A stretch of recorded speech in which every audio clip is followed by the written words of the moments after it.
You're not sad, you're disconnected. This doesn't feel like sadness. You're not crying every night. You're not collapsing under the weight of despair. You're not telling people you're depressed. You still go to work. You still answer messages. You still show up. From the outside, you seem fine, but something feels muted, like the volume of your emotions has been turned down. You don't feel intense pain. You just don't feel much at all. Moments that should excite you land softly. Conversations that should move you pass through without imprint. You laugh, but it doesn't linger. You accomplish something, but it doesn't energize you. You rest, but it doesn't restore you. This isn't the heaviness of sadness. It's the absence of aliveness. And that absence is confusing because you don't have a dramatic story to point to.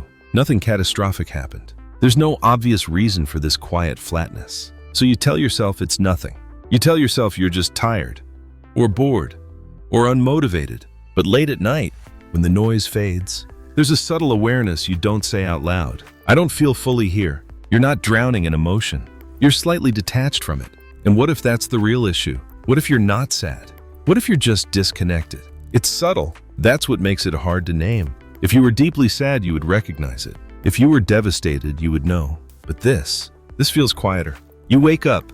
You move through your routine. You complete what needs to be done. You function. But functioning isn't the same as feeling alive. You notice small things. Music doesn't hit the way it used to. Conversations feel surface level, even when they're meaningful. You scroll for stimulation, but nothing really lands. You're not hopeless. You're not overwhelmed. You're just flat. Like the emotional spectrum is narrowed. Highs are muted. Lows are muted. Everything exists in the middle. And the middle feels safe, predictable, controlled, but also distant. You don't cry often. You don't rage. You don't collapse. You just keep going. You've become efficient with your emotions. You don't let them interrupt your productivity. You don't let them slow you down. You don't let them spill over. And at first that feels strong, composed, stable. But over time, stability without depth starts to feel hollow.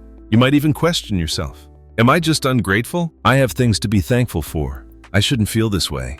That internal judgment pushes the feeling further down. So instead of exploring it, you minimize it. You distract yourself. You stay busy. You keep conversations light. You avoid silence because silence makes the distance more obvious. In silence, you notice how disconnected you feel from your own inner world. Not because there's nothing there, but because you haven't been sitting there long enough to feel it. This isn't sadness, it's disconnection. And disconnection is harder to diagnose because it doesn't scream, it whispers. Disconnection doesn't happen overnight. It builds slowly, not through dramatic trauma, but through repetition. Small moments where you choose efficiency over emotion. Small decisions where you move on quickly instead of sitting with what you felt. You get hurt. You tell yourself it's not a big deal. You feel disappointed. You say it's fine. You feel uncertain. You distract yourself with productivity. Over time, those small deferrals accumulate. You become skilled at bypassing, not because you don't have feelings, but because you learn that feelings slow you down. And slowing down feels unsafe in a world that rewards momentum. So, you adapt. You become composed. You become capable. You become someone who doesn't make a scene. You regulate quickly. You recover fast. You don't dwell. That looks like strength. And in some ways, it is. But constant self-regulation without reflection creates distance. Distance between what happens and what you actually experience. You stop fully registering your internal reactions. You feel something and immediately convert it into logic. You don't stay with the sensation. You interpret it. You analyze it. You categorize it. But you rarely inhabit it. And inhabiting is what creates connection. Connection to yourself. Connection to meaning. Connection to aliveness. When you bypass emotion long enough, your system adapts. It reduces intensity. It dulls the peaks. It flattens the valleys. This isn't depression in the dramatic sense. It's containment. Emotional containment. You've learned to keep everything within manageable range. Nothing too high, nothing too low. Just steady. Predictable. Controlled. But life isn't meant to be entirely controlled. It's meant to be felt. And feeling includes risk. Risk of discomfort. Risk of vulnerability. Risk of unpredictability. If you've lived in a prolonged state of pressure, pressure to perform, pressure to achieve, pressure to remain stable, your nervous system eventually chooses safety over depth, safety over intensity, safety over expression. You enter a subtle survival mode, not crisis survival, functional survival. You still work, you still socialize, you still respond, but internally you're conserving energy. You're minimizing emotional expenditure because your system believes that full emotional engagement is costly. This is how disconnection forms, not as a dramatic collapse, but as a gradual narrowing. You might notice it in relationships. You care about people, but you don't feel deeply moved. You show up, but you don't feel fully present. You listen, but you're slightly distant. It's not intentional. It's protective. Your system is trying to prevent overload. If you've been carrying responsibility for a long time, if you've been the steady one, if you've been the one who keeps it together, you likely trained yourself to reduce emotional fluctuation because fluctuation feels destabilizing. But in reducing fluctuation, you also reduce aliveness. Aliveness requires range. It requires allowing joy to expand, allowing sadness to surface, allowing anger to register, allowing longing to exist. When you suppress the lows, you also suppress the highs. That's the trade-off. Containment creates predictability, but predictability creates flatness, and flatness feels like disconnection. You might wonder, why don't I feel excited anymore? Why doesn't anything hit? It's not because you've lost your capacity. It's because your system has prioritized safety. Safety from overwhelm, safety from emotional intensity, safety from vulnerability. This often happens when you've been strong for too long, when you've adapted to pressure without processing it, when you've moved forward without pausing to integrate what happened behind you. Your body keeps a record, even when your mind moves on. Unprocessed experiences don't disappear. They compress. And compression reduces sensitivity. Reduced sensitivity feels like numbness. Numbness feels like disconnection. Disconnection feels like quiet emptiness. But beneath the numbness, there's still life, still feeling, still depth. It hasn't vanished. It's just been turned down, and the volume was lowered for a reason. To protect you, to stabilize you, to help you keep functioning. Functioning isn't the enemy, but it's not the same as being fully present. You don't need to label yourself as broken. You don't need to assume something is fundamentally wrong. You need to understand what your system adapted to. Disconnection is often adaptation. Adaptation to stress, adaptation to expectation, adaptation to prolonged self-control. You learn to survive efficiently. Now your system needs permission to feel again, not dramatically, not forcefully, gradually, safely. Reconnection doesn't start with intensity. It starts with noticing. Noticing when you're slightly detached. Noticing when you're on autopilot. Noticing when you avoid silence. Those small moments are entry points. Because disconnection isn't absence, it's distance. And distance can be reduced, not by pushing yourself to feel more, but by allowing yourself to feel without immediately managing it. The feeling is still there. It's waiting, not to overwhelm you, but to be acknowledged. You're not sad. You're not incapable of joy. You're not emotionally defective. You're just slightly disconnected from the parts of you that haven't been given space lately. And space is what begins to restore contact. There's an internal conflict that begins to form. On the surface, you're fine. You meet your responsibilities. You respond when needed.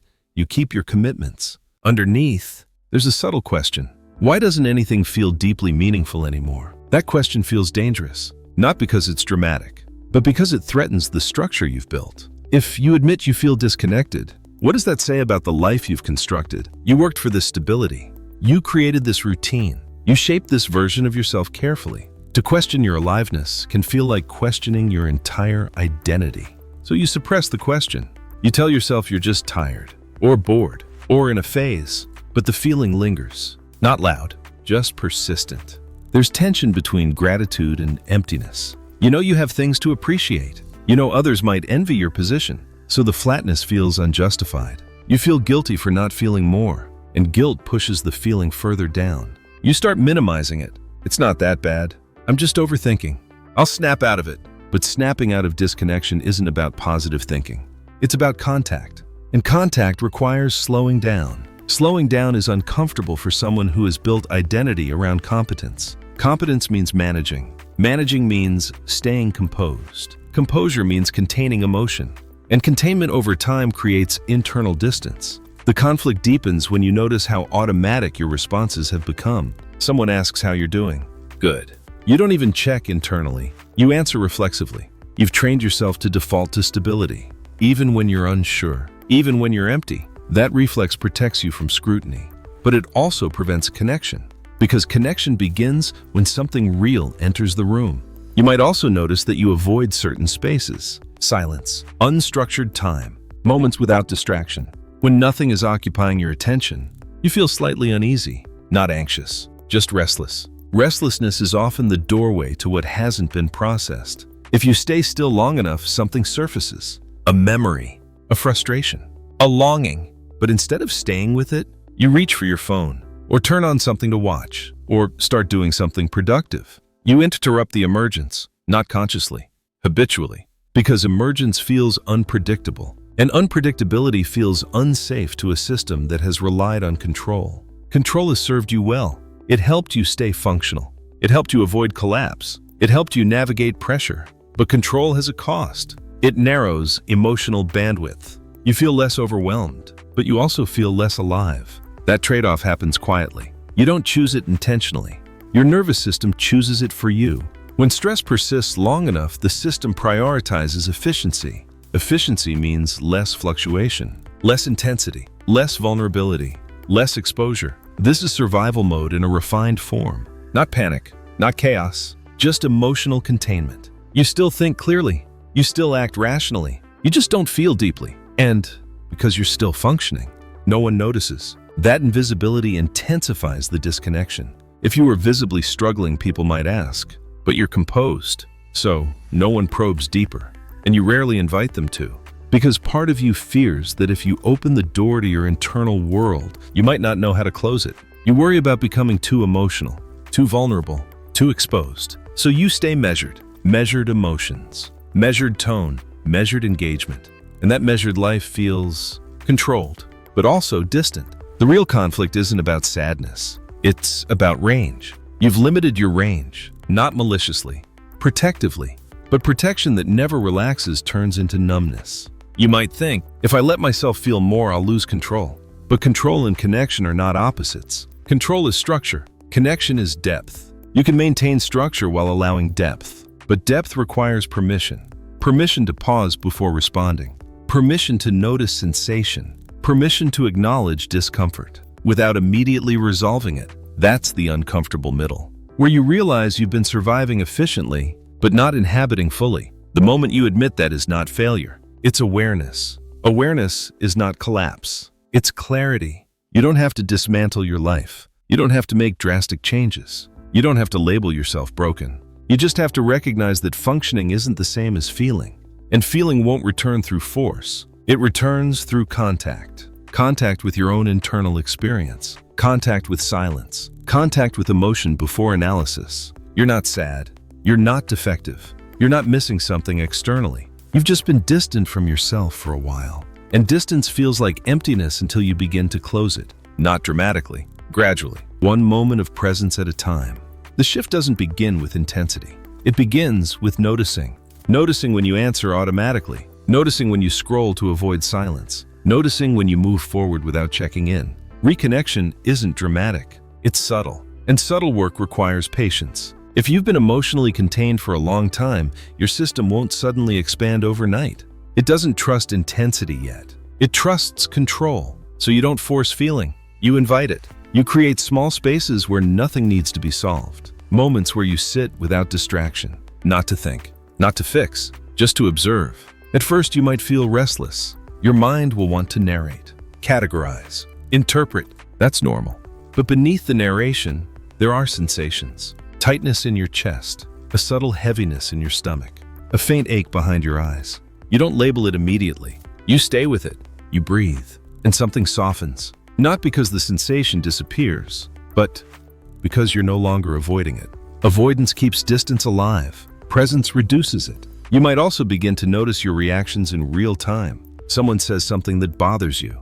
Instead of brushing it off instantly, you pause. What did that actually make me feel? Not what you should feel, not what makes sense, but what actually happened inside. That small pause is reconnection.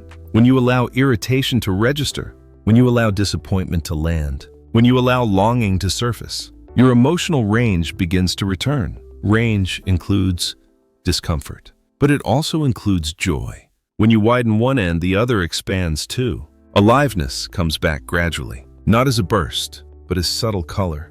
Music feels slightly deeper. Conversations linger a little longer. Silence becomes less threatening.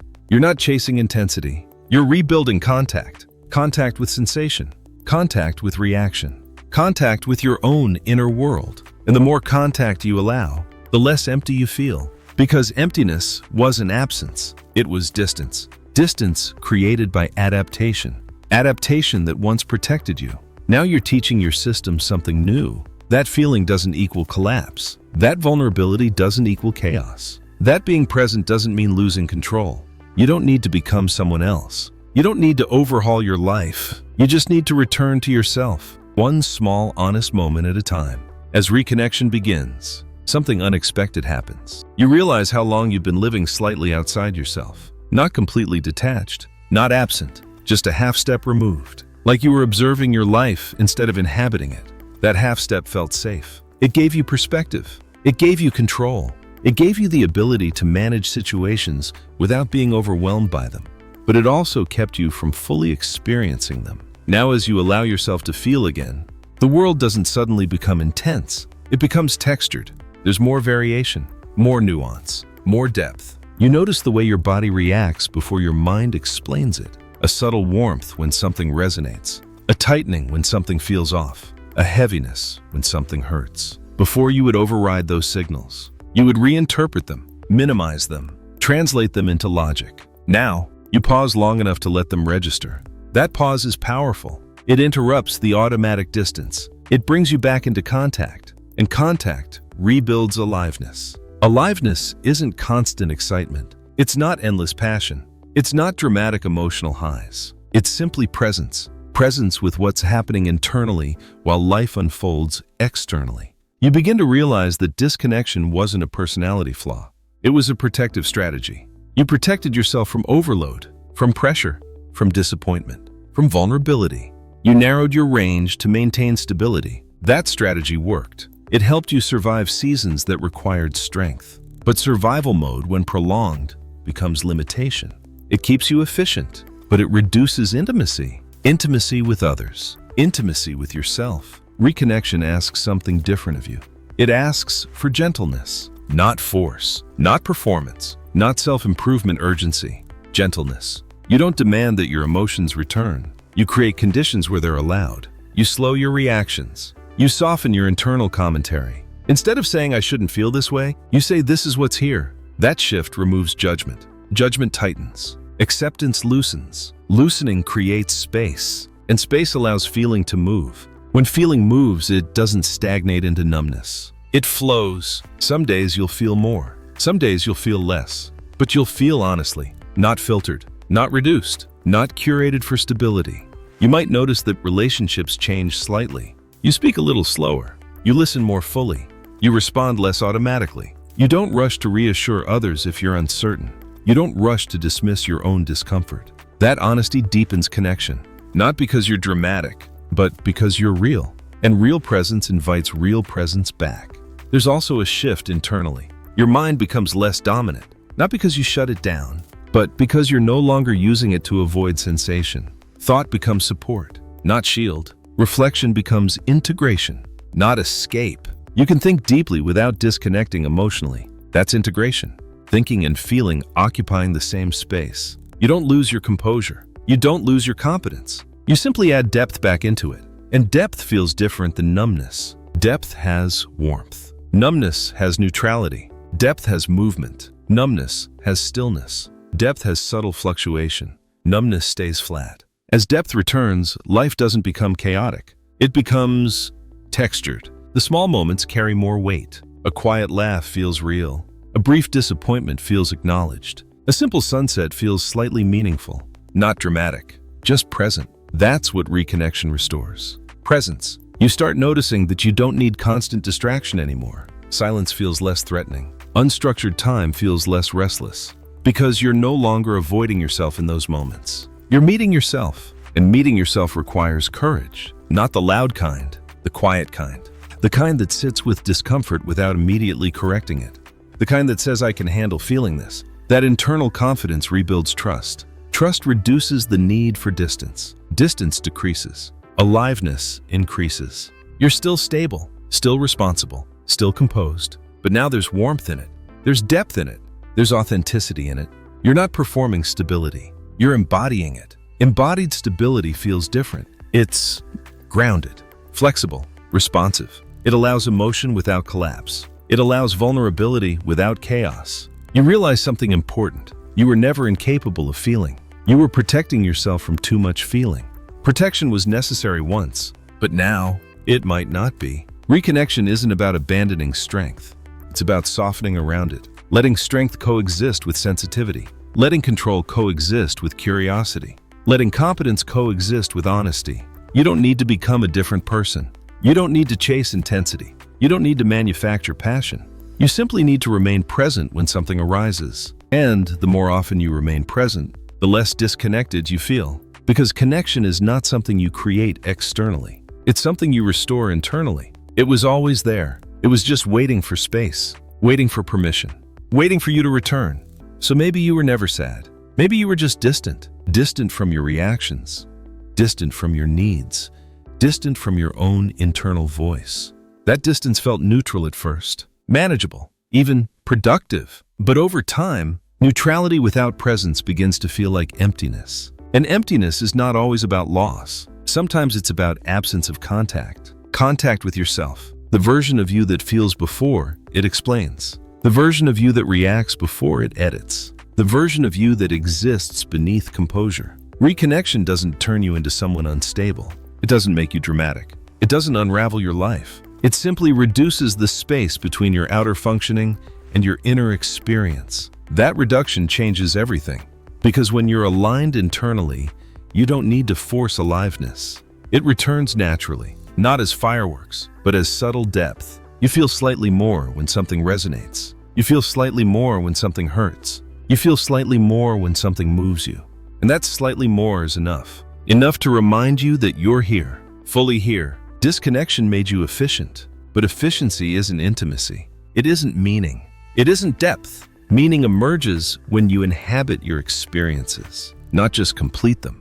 You don't need to quit your life. You don't need to escape your responsibilities. You don't need to reinvent your identity. You just need to stop standing outside of yourself. The world didn't become flat. You stepped back from feeling it, and stepping back once protected you. Now stepping forward can restore you. Forward doesn't mean reckless. It means present. Present when discomfort surfaces. Present when joy flickers. Present when something unsettles you. Instead of smoothing every emotional edge, you let some edges remain. Edges create texture. Texture creates depth. Depth creates meaning.